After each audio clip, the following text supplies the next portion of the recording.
You're listening to DraftKings Network.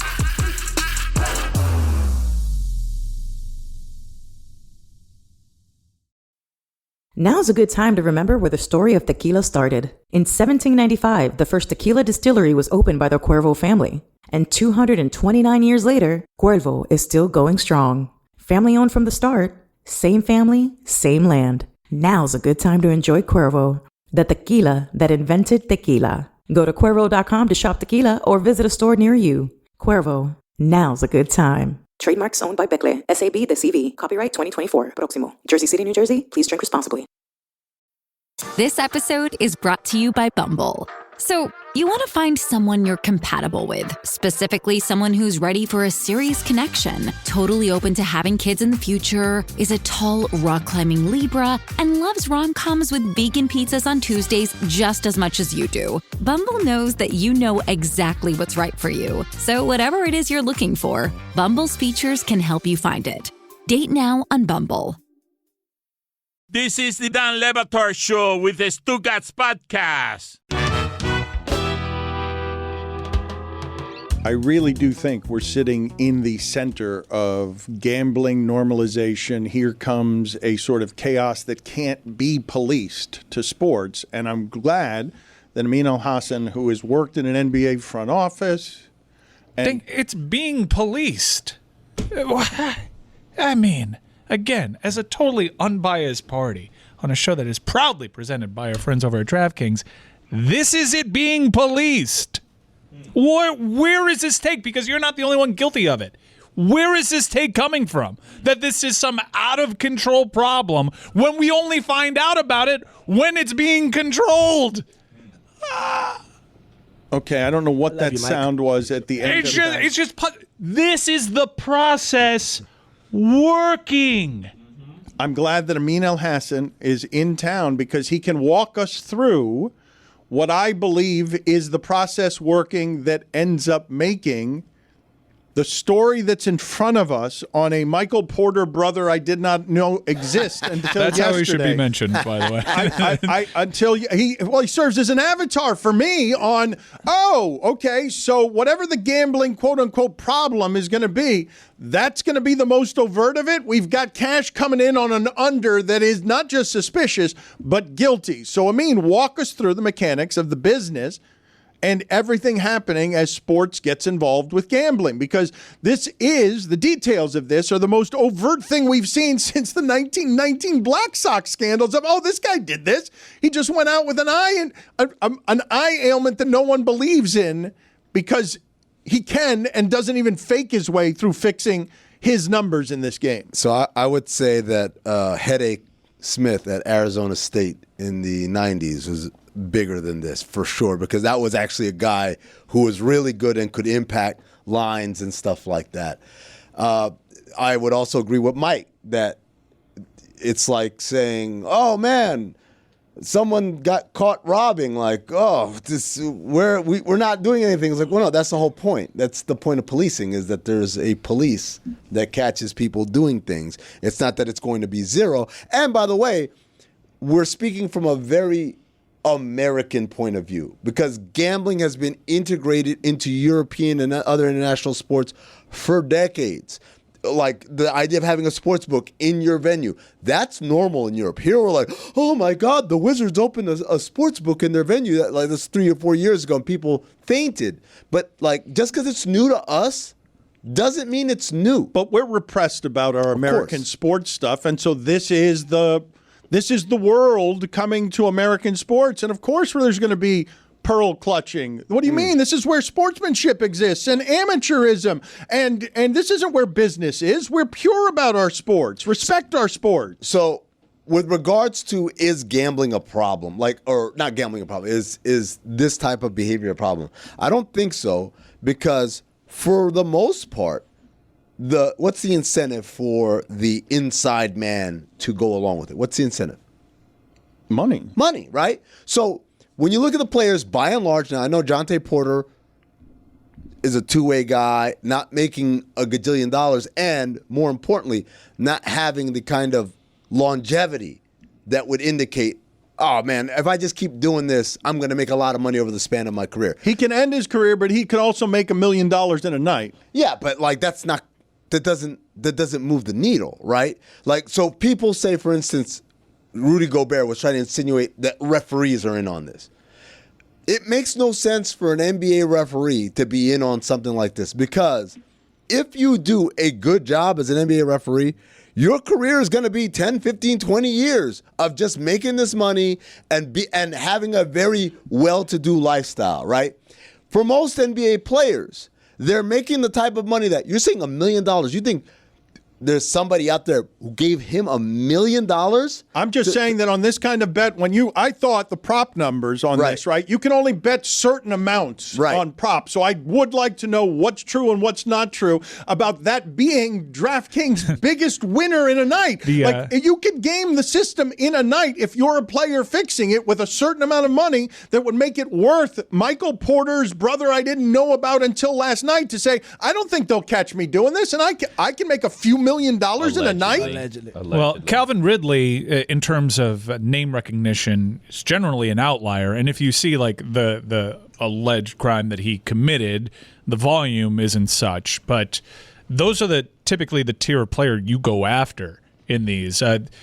While many in our audience may not know it, over the last decade, close to 200 professional tennis players were implicated in a gambling ring, and they were the lower tier players because they were deemed the most corruptible.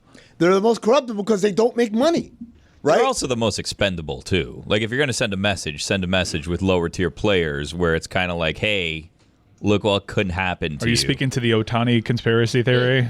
No. Free Ipe, by the way. But but to your point, you said earlier, you can have a long career as an NBA referee, but that doesn't mean you didn't have a bad night one night, and now you owe this bookie or somebody on your ass for this big amount of money. So it might behoove you to make a big bet tonight. Allegedly. But I guess my thing is, it's so easily detectable, I think. Like, people know. Like, with a more legalized standard, yes. Yeah, like it's easily detectable. Like there's something happening here that's weird, right?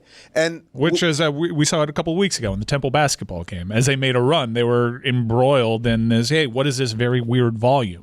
So because they can see the money coming in, right? Same thing with this situation. We saw the money coming in. Same thing with Tim Donaghy. Like we saw. And it was just his games. That was a smoking gun that Netflix documentary never, ever acknowledged. The only ones that had action were the ones that he reffed. He was trying to let that all these refs are doing it. But when you look at the numbers, the only ones that had a bunch of action on it were the ones that he was reffing because he was the one. I mean, if you're bringing us the perspective of Headache Smith, okay, a 90s basketball player who was a star player and gambling that way, where you've bought a star player, this seems to be like more easier guaranteed money if you can get a prop under and tilt the scales to make an amount of money to be DraftKings' biggest wager of the night in one night by buying one player who's willing to go out of a game with an eye injury. You can make more money and control your results a lot better than trying to bet on Headache Smith controlling an entire game. I would argue, first of all, Headache was easier to get to because he was paid $0 as a collegiate basketball player versus Jontay Porter, who's making some money, right? But at the end of the day, there are limits to how much you can put on props. There are limits, like when you say it was their most popular bet of the night, that wasn't one person coming in, but give me $12 million on Jontay Porter. No, you can't do it that way on a prop bet. That's what I'm saying. But you can bet, a lot of books limit. But you can bet an amount of money to make it a significant amount of money that can buy a fringe NBA player. I doubt that can be a long-term thing. I don't it's just think not worth the squeeze. No, you may see isolated incidents, and those bets typically have a volume that'll raise several flags. And I do think that while you mentioned the UK, it's so heavily regulated over there, and it's taken several evolutions. And I think here in the United States, certain books here in the state of Florida, there's a compact that states if you go to that gambling platform, you can't bet college props. And there are different ways around this, different evolutions of this. Books maybe make a stance. You can't bet unders. You can't take college props on certain books that have already made that stance, depending on the bylaws on how they got legalized there. I think we'll ultimately get better and better with this stuff. Better with an E. Yeah, well, even people betting by proxy, the data does not lie. A suspicious action on a game sticks out like a sore thumb to these entities, and they share that information immediately. I think that we looking at it into it a lot deeper than it probably is. I think it's a bonehead move by a young man who made a bad decision. I'm pretty sure as an executive in the NBA, you've had a whole bunch of guys make bonehead moves over the years. Yeah, not a gambling style, but yes. We almost got him. Yeah. I was not familiar with your game, sir. That was almost got our guy. If a young player did have a gambling problem, how would they have done it? I mean, I guess like Jonte Porter. I'm allegedly. Allegedly. But I just because the other thing also is just like it's the weirdest prop bet in the world. Like I want to bet the unders on Jonte Porter. Like automatically DraftKings is about the teller's like who? No, yeah, like hold on for a second. But do we know how much money is involved with the bets? Like that part matters. I feel like we can make it about nothing. The detail that we know is that it was the single biggest moneymaker in terms of prop action of that day. And the red flag is it's not just an over-under on a prop bet, but the over-under is so small. It's not an over-under on a 6.5. It's an over-under on a 0.5 or a 1.5. One other thing to that point, Greg, is if this were a sophisticated gambling operation behind the scenes, the move can't be, okay, this is what I'm going to do. I'm going to start the game, and then I'm going to go, ow! I've got to go back to bubble guts. I've got to go back to This begs the question. If you were a gambler and you were in the NBA and you were getting away with it, how would you go with it? It's such a good question. It's such a good question. Because this is the worst way. My tummy hurts or my eye hurts what's worse than that? What's a lamer, more obvious way to fake your way out of a game than my eye hurts or my tummy hurts? Punch somebody. Just turn around and haul off and not do the Draymond. Just choke somebody out 16 seconds into the game. It's okay. It's not a smart crime because there are going to be questions after the game, but it's less lame than my eye hurts. I think the bubble guts one got me better. The eye hurt because apparently he has had an eye issue. So he was leaning on this, hey guys, remember that time I messed up my eye? Like, it's still acting up. But to say, oh, that Kung Pao chicken doesn't agree with me, like that's kind of hilarious. What are your thoughts on bigger balls in the NBA? Bigger balls in the NBA to mitigate the guys. I'm not going for this thing. I understand anything, but what he wants to fix the league. You know how in the WNBA they have smaller balls? Not fix it with gambling. In the NBA, we're jacking up all these shots from way downtown, and we can mitigate that by just making the ball a little bit bigger. So the likelihood that you make it, because we're shooting the balls at historic clips right now, it goes down somewhat, and then people realize, let me get closer to this hoop because this ball is a little bit bigger now. I think it's a terrible idea. What's your idea for fixing the game? Have you ever seen... Just trying to solve problems here. You know that NBA players in the offseason work out with these things called medicine balls that are like larger than a basketball and much heavier? Oh, I didn't even think about making it a medicine ball. It seems like they're plenty of practice there and they don't have an issue with it. Medicine balls don't dribble well, though. Not good bouncers, no. They're good for shooting, though. Make it heavier. Make it bigger and heavier. Bigger balls. 2024. Bigger, heavier balls. I mean, what about my good idea? Limit each team to 10 three-point shots a game. That way, you not only limit threes, This is a new and improved Dan Le Batard show with the Stugotz. Gamble on by DraftKings. What if I'm behind by 15 going into the fourth quarter? I sure am glad I have 8 threes left. Hey guys, let me talk to you about PXG Golf. Folks, when I heard that they came aboard with our show, it's as excited as I've ever been. I am a big PXG fan. Their new Black Ops driver is a game changer. Before they even came on, I went to a golf store, hit that driver, and I said, this is the next driver for me. It's a first-class experience. You go there, you get fitted in a short amount of time, and the next thing you know, you have custom-fitted clubs by PXG made exactly the way you need them. And this driver, I mean, have I talked about this driver? The PXG Black Ops driver is a breakthrough in driver technology. More forgiveness, more distance, no sacrifices. I know I say game changer a lot, and it might have been thrown around so much that it's lost its meaning. Trust me when I tell you the PXG driver is a true game changer. You'll be as impressed as I was with it. Learn more and get free shipping on all equipment at pxg.com/Dan. That's pxg.com/Dan for free shipping on all equipment. pxg.com/Dan. Hey, it's Mike, and first off, let me thank you. A lot of people have hit me up privately, curious about my fishtail ponds, and I just got some landscaping done, and let me tell you, they've never looked better. I've got light shining on them, and now every night I go outside, sit on my patio, look at my fishtail palms, and drink some Miller Lite. Yeah, a lot has changed over the years. One thing that hasn't is the great taste of Miller Lite. It was the original light beer, and to this day, it's still the best one. Miller Lite has more of the taste that you want and less of the stuff that you don't. Oh, sitting outside with my family, letting the music play and sipping Miller Lite. That is the good stuff, folks. That is what life's about. Times change, but you can always enjoy the great taste of Miller Lite. Tastes like Miller time. To get Miller Lite delivered right to your door, visit MillerLite.com/Dan, or you can pretty much find it anywhere that sells beer. Celebrate responsibly. Miller Brewing Company, Milwaukee, Wisconsin. 96 calories per 12 ounces. Dan Le Batard. Why are you so bad at this? Stugotz. I can't answer that question. It's a good one, though. I've been thinking about it a lot. This is the Dan Le Batard Show with the Stugotz.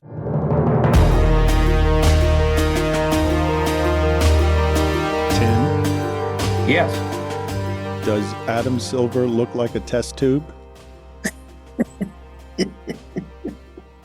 So bad. He does look like a test tube if you He does. Tim, we had begun the segment there. Tim, I had begun the segment with you, Tim, and you just walked off. You're rusty. Tim is rusty, so I will tell the audience to check out Tim's new podcast with his son Jeff. Is this a great game or what? New episodes every Tuesday. Wow, I thought that That is background. not a disc. Wow, I thought that background was real. Okay, so let's talk about this for a second. Tim, you had no idea we started, and now I love this camera angle. We just learned together that camera angle is fake, Tim. Tim, we thought that was a real bookcase. We weren't paying attention. The speakers. I gotta get one of those. Oh my God. Tim, I think the camera needs to be in a slightly different place, although I like it better this way. Oh my God. We just all were paying no attention whatsoever. Tim, that's the fakest background I've ever seen. Look, it's moving. This is ridiculous. It's a screen. You know how many people think this is real? It's ridiculous. Not anymore. And the reason I got up, I didn't know we were on the air, but this is what you guys sent me as a present. Adam Silver looks like the white Tony Dungy. You sent me this. This is it. Yes. We need... I love that his image froze on that. Right.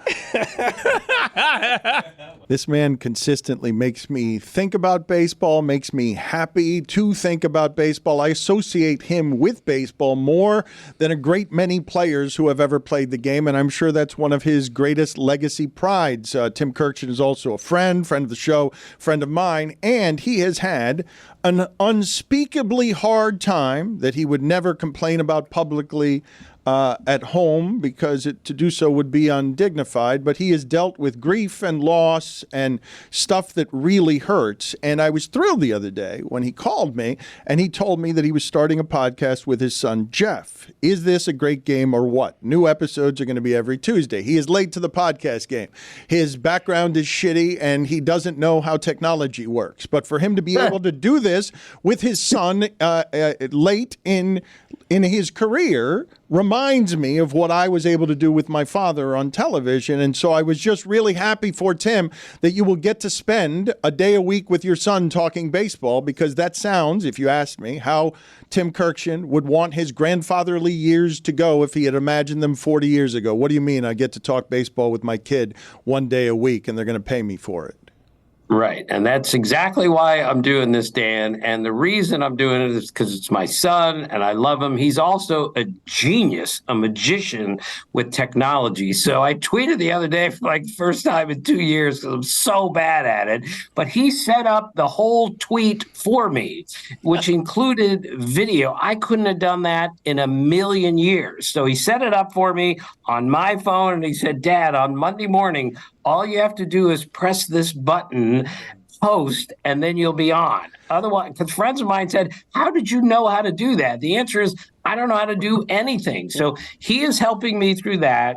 I will provide baseball content and he will provide content on all sorts of other things since I only know about baseball and a little bit about basketball and nothing else. Let me explain something else to you, Kirkshin. What your son will be able to do is cash in on Grandpa's brand in baseball from every angle because he simply knows how to use Twitter. The crew here is laughing at you, Tim. Juju and Tony are laughing at you because you think he's a technological genius because he can clip something. Nah, you snitching, Dan. You tell me. Because he can type stuff on the tweet and then send it, I think, is the Don't give him technological access to your genius bank part. accounts, you know what I mean, I'm just laughing Tim? at this man's background. Like, what's behind this curtain that's so bad? Tim, it's not because your son's a genius. It's because you're a fool. I'm an idiot. I'm the first one to tell you that. I don't know anything. And he's in country music talk. And he's thrown, country, I called it country western music until about 3 months ago when he finally said, Dad, that's not what it's called anymore. It's country music. So I'm going to learn something about that. Among many things, while we do this show. So it's not just going to be pure baseball, me telling stories. It's going to be back and forth, me and my son. And hopefully I'll learn something from all the things that he knows that I don't. Well, hopefully Jeff will learn something from our show because when it's called Is This a Great Game or What, the name of it should be I'm going to take what's left of Grandpa's money or Grandpa's knowledge or that he is going to use the Kirkshin brand to branch out into podcasts when you normally don't care about podcasts. Certainly you don't listen to them and you don't know how to download them. I don't know how to download them. I don't know how to listen to them. I don't know how to do anything. And you're right. I'm trying to help my son, who, by the way, doesn't need any help. He's doing really well in Philadelphia as a morning talk show, country music host. I'm just doing this because it's something I always wanted to do. He's my son. We have great chemistry. We have great fun together. And that's the only reason I'm doing it. If he cashes in on me, if we make any money on this, he's getting it, not me. I don't care about that. All right. I want to get in the bidding. For this podcast. I don't know if I can buy it from ESPN. It's kind of, you're just announcing it. This might be tampering, but I'd like to get in on bidding on whatever it is this podcast becomes because on one of the episodes, you called me the other day and you were giggling. The one time I put you and Mike Shore together at microphones, you talked for 50 straight minutes in a way on South Beach Sessions that people found delightful. One of your first podcasts is going to be him and you just geeking out on the passion of baseball, right? People love listening to you on baseball, and you're like a kid opening baseball cards when you talk to Mike Shore. Right. And we open baseball cards on several segments where they just open a card and my son says, all right, tell the story about this guy. Mike Shore was so great. I told him we'll only need 20 to 30 minutes. We went 45. We could have gone 4 hours and 45 minutes. And that's how great he was. It wasn't even, Dan, a question and answer period. It was a three-way conversation between three people who love baseball, two of us who are unhealthily addicted to the game. And Mike told me about 3 stories that I've never heard before. And I do this for a living, and he knows stuff that I don't know about baseball. It's embarrassing, but it was so great. He told us a story where Manny Ramirez went to buy a motorcycle, and he didn't think he could afford it because it cost $95,000. So the guy said, Manny, you're a major league player. You can afford this. And he said, okay, I'll pay for it now. But I left my wallet at home. And he looked at his buddy who was standing right next to him and said, can I have $95,000? He thought he had it on him.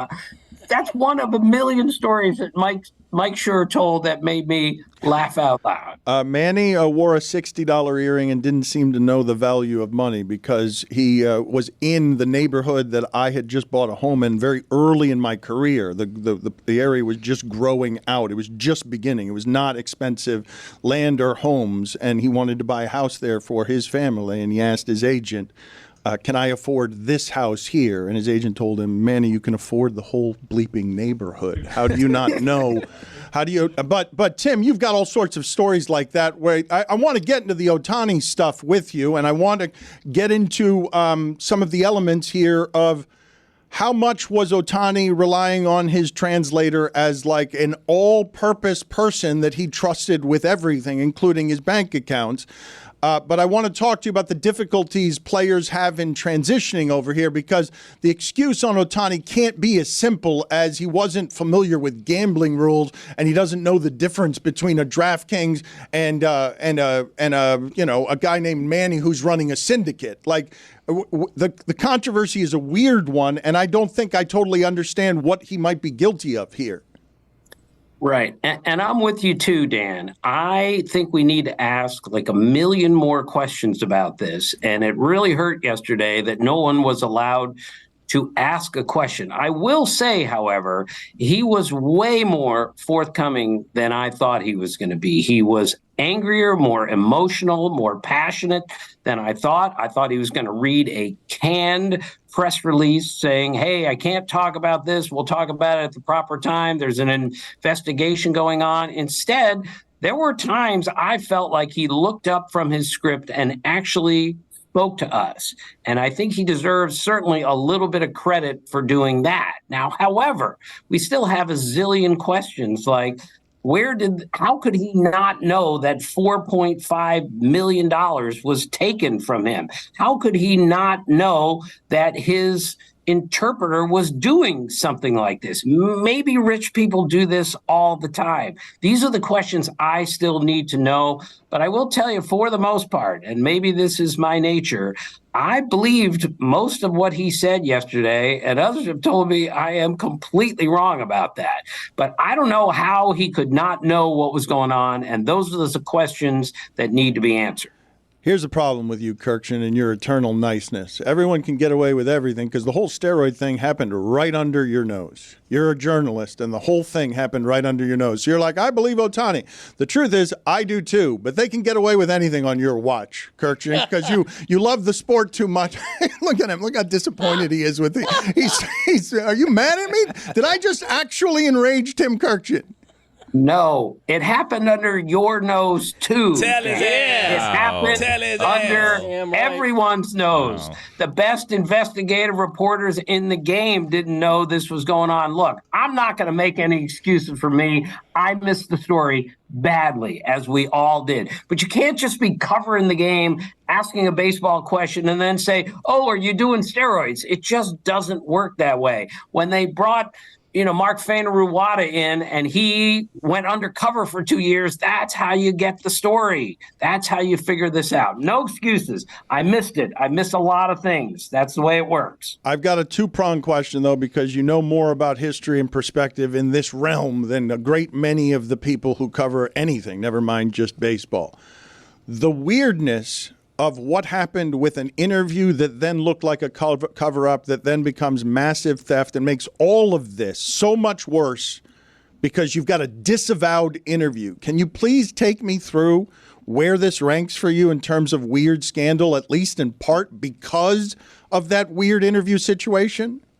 Yeah, this is the strangest, most confusing, most confounding story that I think I've seen in the 44 years that I have covered. And mainly because, A, we're talking about not just the biggest star in the game, we're talking about the biggest athletic star in sports today and one of the greatest stars in the history of baseball. And Dan, I have never seen a story change as quickly as it did in a 24-hour period from this is what Shohei did, oh no, it's a massive theft. That's what confused me. And that's why we're on this and why we need to get to the bottom of it with a million more questions. But I know I have slapped my forehead 100 times since this story came out. What happened here? Who can explain this? And we still don't have an explanation, but I still think we got at least a little bit of clarity yesterday that we didn't have the day before. One of the big things, Tim, yesterday that confused me, I guess, was kind of when he was telling the story, and if you go by the timeline of how things have been going on, right? Because the fact that is that it was going on in two different countries at the same time, right? In different time zones or whatever. But I think at one point he said yesterday, I didn't really think anything was amiss until after Ipe was talking to the entire clubhouse. He was saying it in English, and I realized something's off here.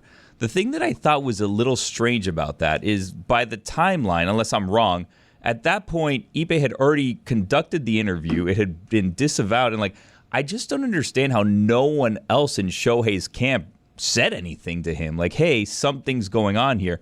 It took until after that conversation in the clubhouse and then a one-on-one conversation the two of them allegedly had in a hotel where he said, okay, something's actually on.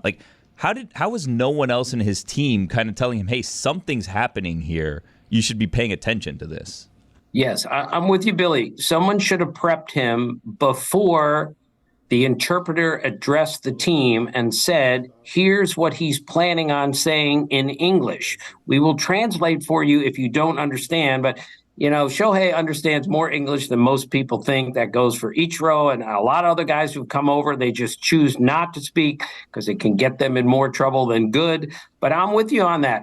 That's one of many things that I can't comprehend. How is he hearing this for the first time when they're having this club out meeting and he's standing there listening to what the guy is saying? Someone should have prepped him in advance. Starting is everything when it comes to fitness. Peloton helps you start no matter what level you're at. Wherever you're starting, there's thousands of classes to get you moving. Whether that's beginners or advanced rides, feel-good live DJ rides, or artist-themed rides, they've got something for you. Peloton bike instructors keep you motivated from day one. They'll show you the basics, help take the guesswork out of your workout, and encourage you to build from there. And now with Peloton Entertainment, you can keep moving and watch your favorite TV shows and live sports as you ride. Perfect for those days when you don't want to miss a thing. And if you don't have a bike, take a dance class, take a core class, take Pilates, take a stretching class, start a program with Andy, do a core program with Emma. You can do it all at Peloton.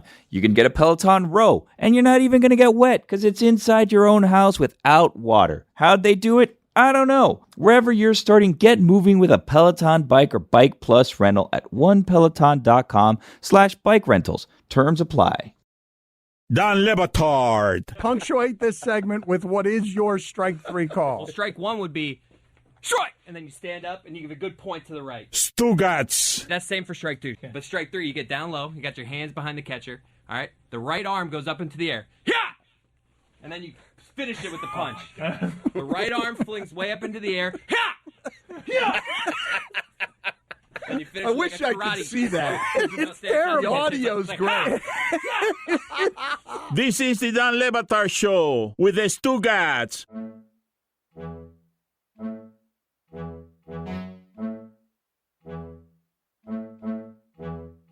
Tim, I'm from the hood, and this is a simple case to me. I see it with my eyes closed. I got a homeboy. He took a charge from my homeboy. He has a lot of money. He said, if I ever get messed up, will you take this charge from me? And he took the charge on the chin. He got 2 years left on his sentence. I think that Ipe is just a stand-up friend, and he's getting too much piled on him right now, and they had this already planned out, but this is the road he signed up for. What do you say to that, Brother Tim? Allegedly. Allegedly. Well, as we know in the NBA, which I love, by the way, there's the difference between a block and a charge is really difficult to ascertain. I think this was a block. This wasn't necessarily a charge. We have to believe one of these two guys at this point, and I am inclined to believe Shohei. Now, do I believe everything that he said? Well, I find that hard to believe everything. When he came out and said this is an absolute lie, he better be right about that. I never bet on baseball. I never placed a bet. Look, the federal government knows all about this inquiry, or they will. If he lied, his career is going to be over one way or another. So I just can't believe he would come out and tell a bald-faced lie when already the feds are on this. That's the way it was explained to me yesterday by a lawyer who didn't necessarily believe everything that Shohei said, but said he was well prepared for that interview or that statement that he made. That's the part of this, Tim, that I think is confusing, right? Because I do not believe that an MLB investigation is going to turn up anything that's going to have actual implications for Shohei. Just because I think that this is a different time than Pete Rose, for example, right? Where baseball is now a business. And if your biggest star is putting your business in a position, are you going to side with business or integrity, right? So they can say, oh, we looked, nothing turned up. But when you start lying in a federal investigation, you need to see it through. He has to now say this man stole $4.5 million from me, and he has to send his friend to jail, or he's going to be in trouble. It felt like what happened was, and this is just a theory, hey, you're in trouble here, I got you. Oh, wait, no, that might be illegal what you're doing. Right. We're flipping it on you, but now he has to kind of ride this entire thing out, correct? Allegedly. Allegedly. $4 million is nothing for me. Tim, you could speak to this part of it as well, because you have the history of knowing what these translators do, while Ohtani's life is the strangest in all of baseball. In terms of what surrounds him. Media members just following him everywhere, and the translator acting, in some cases, as a 24-hour concierge who introduces you to a different culture so that you can concentrate on your business. Can you speak to how unique this relationship is, and whether or not a friend would just take the hit on something like that? Because concierge, just... He was talking about traffic cones. A Put person an who knows accente over the O. It's concierge. Concierge. No, it's concierge. All right, Dan, I'll attempt to answer this. Daniel Kim used to be a translator for the Mets. And he has come out and said, as a translator, he did virtually everything for his players. He opened up bank accounts for them. He handled their utility bills. He went to the cleaners for them. These guys come over here and they need help on everything. And the FAs of the world help in every single way. But I still don't understand how someone could be this helpful and still allegedly take this kind of money, and no one knows about it. That's the part that I need questions answered. Tim, what if in my most utopian, naive form, I was to present to you the following idea? It's really hard for Ohtani to be great at baseball and transition culturally. Wow, he did both of those things well. Is his translator somebody like a legion of people in his economy who exists to simply help him with everything so that he doesn't have to be a grown adult who learns America but just gets to be sports star who knows baseball? Is it possible that Shohei Ohtani only crime here is being super, super trusting of somebody who had a gambling problem and just covered him $4 million because currency doesn't even matter to him? He makes so much money. Right. He made $100 million last year, Dan, with endorsements and salary. And yes, I think that's his biggest mistake here is he was too trusting and he was too naive and he didn't know what was going on when he should have. But I think you presented it perfectly. He comes here and says, I'm going to be the most remarkable baseball player ever. But the only way to do that is to be completely regimented when I get to the ballpark and have everything already done for me when I get here so I can be the most disciplined player in the world so I can pitch and hit like nobody else in the history of baseball. I think he gave it to his interpreter and said, you need to handle the rest of this. I don't have time for this. I have to sleep 10 hours a day. I have to get to the ballpark. I have to hit. I got to throw a bullpen. And I think that's what happened here. That's my guess. We're all guessing still. But yes, is that plausible? Yes, I think it is. Not only that, though, Tim, you're uniquely qualified to talk about this part of it. And this is where I think you can offer an insight to how it is something this strange and stupid can happen. Tim, you're the only person that I know who has the words and the respect of history who can explain to us how hard it is to do what Ohtani is doing. The greatness of that, how it is you can't do that part-time because you're just really good at baseball. That how hard it is for him to master and excel at that must require a regimen that we have no understanding of, and would require a team of people to make him a baseball-playing toddler who is great but might not know how to exist in this country around fame and temptation. Right. Dan, you're right. He throws a baseball 100 miles an hour. He hits baseballs thrown at him at 100 miles an hour. And his exit velocity, not my favorite term, is well over 100 miles an hour when he really swings the bat well, and he can fly on the bases. So he recognizes that nobody else can do this, but the only way that he can do all of those things is to give everything else in his life to somebody else. And it angered some of the Angel writers in his 6 years there that he rarely spoke to them. He would only speak after games in which he pitches. Well, he did that because he needed to keep his focus. I'm certainly not defending him, but if you're going to do something that no one else in the history of baseball has done, you're going to have to go out about things a little differently. You can't just do everything by yourself. You need someone to do virtually everything for you away from the field. But we're also like infantilizing him, right? Like we're kind of like, we like him, so we're giving him passes on a lot of things. Like he had a wife that no one knew existed. He had a dog that he just refused to tell anyone of the dog's name. Like he likes to be secretive too. Like it's capable. He just likes to be a private guy, not he can't focus on anything but baseball. He could just be really good at baseball. Well, what's most probable here? What is most probable? Is it your theory that there's total innocence, or Billy's cynicism that stop making this a child who doesn't know anything? I'm just speaking to how hard I'd have it in Japan. Like if you put me in Japan right now, I'm 55. I couldn't get something out of a vending machine. Like I'd be Mike, what do I like if you put me in Japan, I'm 30 years older than Ohtani, and I'm not great at things that he's great at. You've got enough problems in this country. You don't speak Japanese? Does Shohei need Major League Baseball? Because it feels like Major League Baseball needs Shohei more than he needs Major League Baseball. Bar. Look, Shohei needs Major League Baseball. All he's ever wanted to do is be the greatest player who's ever played, and he needs Major League Baseball to do that. And I'm with you, Dan. I'm 40 years older than him.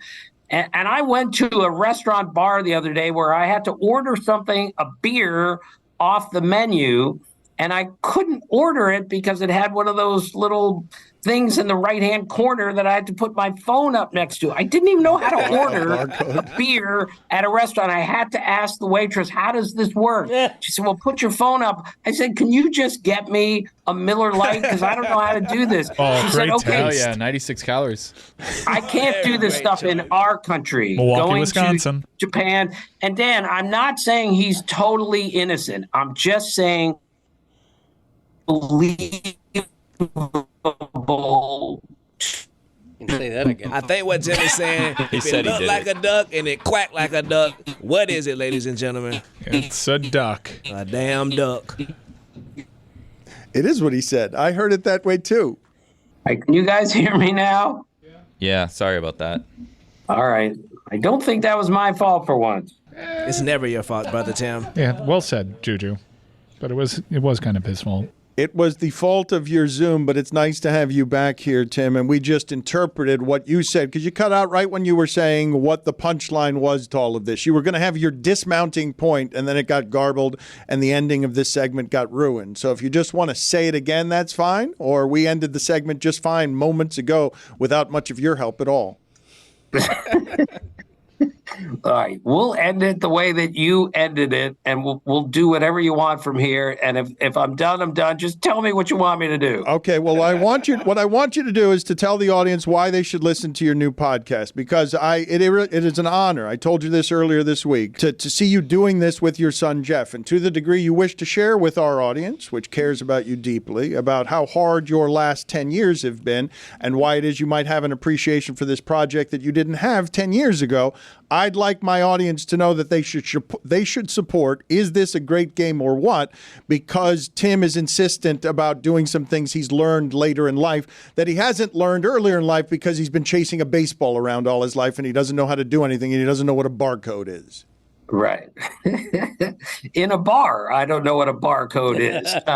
I'm doing a podcast with my son because I've always wanted to do this. And I hesitate to say this, Dan, but we're going to try to make it a little bit like your show. It's going to be a bit of a pirate ship, except we're going to try to make people comfortable on it as opposed to uncomfortable. For instance, we have Chris Young, the general manager of the Rangers, as our guest on our second episode. And instead of asking him, hey, can the Rangers repeat? Or when is Max Scherzer coming back? We asked him about the free throw shooting contest that he got in when he was playing for the Padres. Chris Young, of course, played basketball at Princeton. He told a hilarious story. I asked him about being the tallest guy ever to hit a triple in a major league game. He told us that story. We were laughing out loud.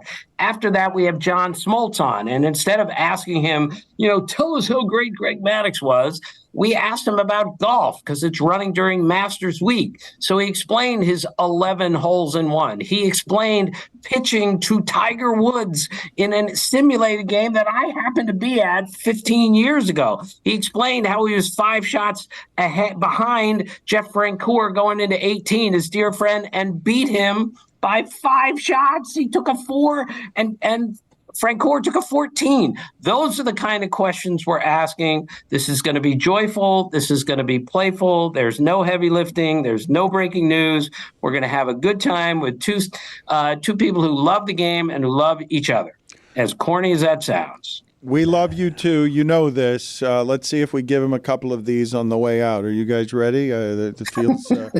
Are you ready? Wonderful energy by you, though. Well, especially with the setup.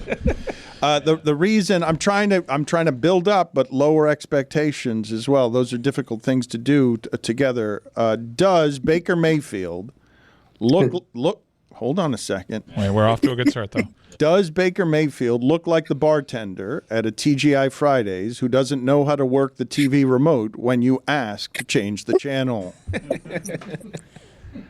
Does Gardner Minshew look like he doesn't count the days, but rather makes the days count? Oh, okay. Does Bruce Pearl look like he takes his son-in-law's side during the divorce from his daughter? Does Brian Daboll look like Kurt Angle's brother, Bert Angle? That's good. That is the good. That last true. one is good. He does. He looks like Bert Angle. True. He loses every time. He wears beige shorts. He's not Bert Angle's no good. It's damn true. Dan, before I go, just tell me one more. No, wait. Adnan called me the other day. Please give me the Adnan looks like, please. Okay, I don't know if I could do it off the top of my head, but Adnan Virk looks like he's the man standing on the shoreline when James Bond crawls to shore and says, "Welcome to Tangier, Mr. Bond."